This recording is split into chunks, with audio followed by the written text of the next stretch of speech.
Renuvion cosmetic technology is reshaping what's possible for your practice and your patients. Renuvion allows for the application of heat to tissue in a way that was never before possible. It is used as part of a minimally invasive procedure. The device is inserted under the skin and activated in a retrograde fashion. As the device is drawn through the tissue, the plasma stream couples with and delivers energy to the closest tissue or structure.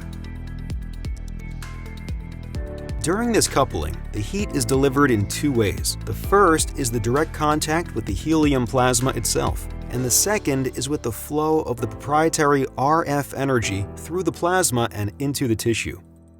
During application, the vast majority of the energy is delivered directly to the fibroseptal network, which maximizes soft tissue contraction. This technology is unique in that it can quickly heat the subdermal tissues to maximum contraction temperatures, while minimizing thermal diffusion to the skin surface.